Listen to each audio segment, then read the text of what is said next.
I think I'm at Maxwell.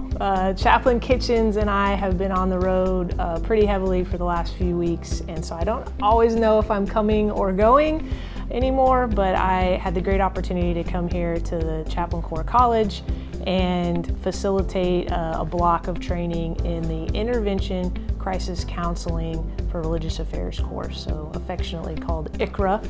And so I had the opportunity to teach a block there and then also be there for the graduation portion of the course and hand out certificates and spend time with our religious affairs airmen who are bettering their skills to walk confidently in their ability to respond to crisis. So always a good time. And then we also got to interact with some of our senior leaders here at Acre Center, and then we have a team that's here working on the Readiness Train the Trainer course curriculum sprint, and so I got to check in on some of our chaplains and religious affairs airmen that are working on that. So really neat and needed opportunity for them to get after that line of effort 3 of rebuilding our Chaplain Corps readiness. So, but yeah, so West Coast tour, 7 places in 14 days.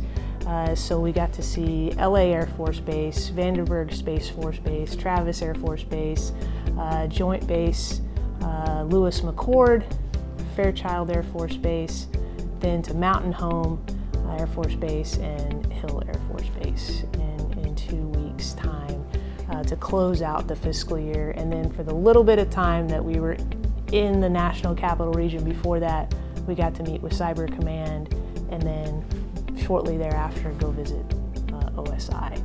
And so great opportunity to get to meet with our chaplains and religious affairs airmen that are making it happen day in and day out, and our civilian ministry partners. Really neat to see the HC Next 2.0 lines of effort in action. And so I know that there are many teams that have embraced them and said, hey, we've got this. And there are some that are still working their way through it. And so I say, don't give up, keep working, because there's goodness in our lines of effort. What really gets us excited when Chaplain Kitchens and I are on the road is when we don't even have to ask the question of what are our lines of effort in HC Next 2.0. It's when you have a senior airman and a captain chaplain that are getting up and saying, sir, chief, let us tell you how we are fortifying warfighter and family readiness.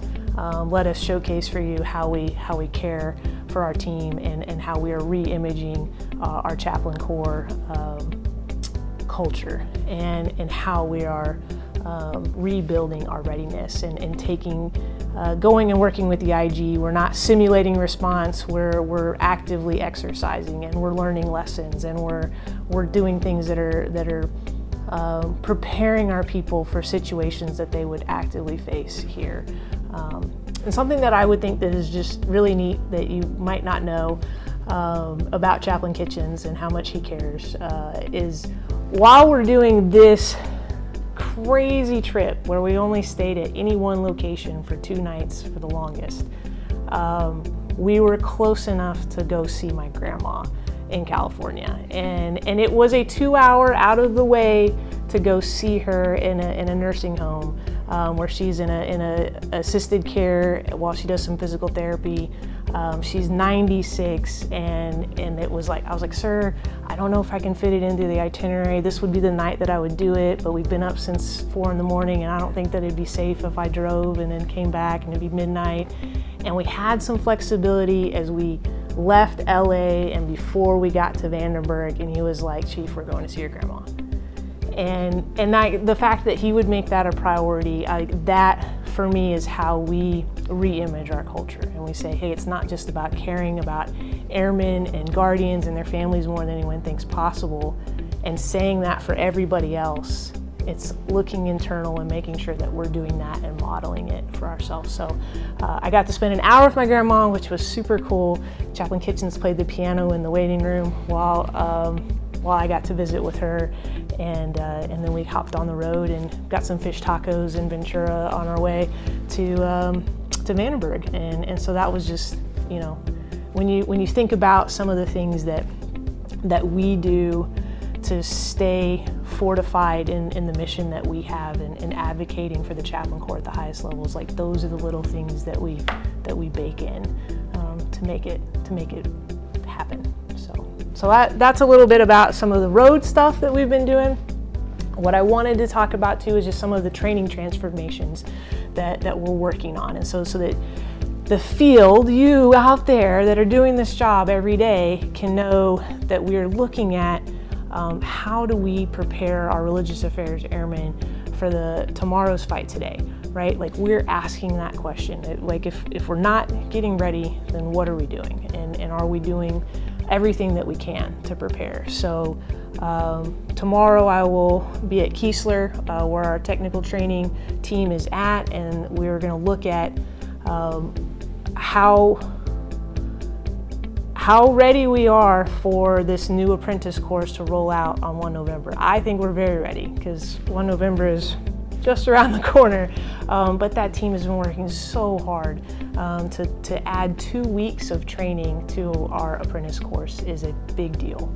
And then we have been leveraging our vectored list of staffs and techs and master sergeants that have been vectored toward teaching jobs to help review some of the curriculum and the workbooks that our newest students will be working in a couple weeks. And so if you're kind of like, hey, do you use that vector list? Yes, regularly. We're looking at how to match the talent that we have and challenge them in the areas that they've said, I have interest here, or I want to connect to that. And so that's just one example of how we're creating those opportunities. The individuals that are here at Maxwell working on the curriculum sprint for the readiness Train the Trainer course, they were vectored toward expeditionary instructor positions or readiness roles and responsibilities. And so we grabbed those individuals from the vector list or from the readiness working group to continue to work on that process. So those are some of the things that we're doing in those areas. Our career field development course, our CDCs, we're going to see Edit 2 come out in the very near future, and what that will do is it will help with the cumulative scoring for passing the overall round 1 of the course. And so that will, I think, help with some of the churn that we're hearing from the career field. So just know that we have a pulse on that. You'll see the team has worked very hard to come up with more questions too, so there'll be different questions that come up for each section. And so those will be the big changes with Edit Code 2. And then we're on pace for our 7-level course to come online 1 January 2024. Well, I don't know if it will actually be on New Year's Day, but it will very, very shortly thereafter the holiday weekend, that course will be online. And so I'm seeing a lot of the foundations for that come into place of loading the students and who's eligible. And so that's just really exciting to see come to fruition, because that's 12 years in the making and very needed.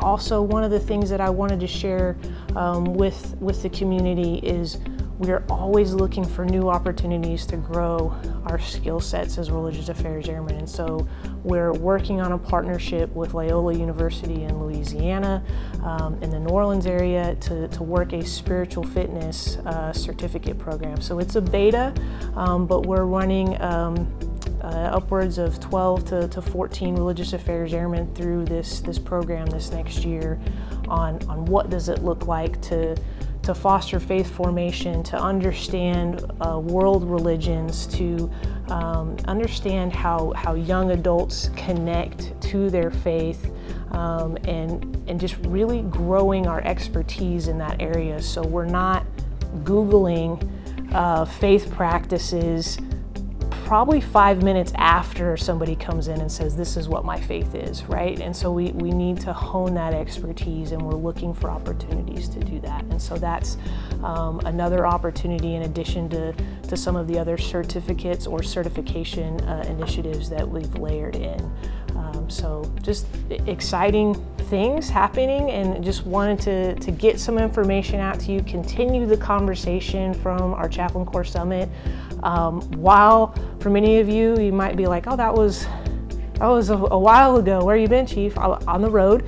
I feel like I've blinked, and I don't even know where September went, and October is almost over too. So Chaplain Kitchens and I are always excited to spend time with you, connect with you, highlight the efforts and energy that you're doing to care for airmen, guardians, and their families. Like, it's really inspiring. I can't believe we get to do what we get to do. That doesn't mean that there aren't hard days. I was sharing earlier that we got to visit an aircraft battle damage repair team at one of our visits, and I got to hit an F-16 with an axe so that we could damage it so that they could turn around and fix it. And that's just, I mean, that just doesn't happen. As an aircraft maintainer, you never wanted to damage the aircraft, and so just to get to see what our airmen and guardians do day in and day out to make the mission happen is so cool. And then we're the people that inspire their readiness to go and do that, and that's just truly amazing. So if you haven't heard it lately, thank you for what you do.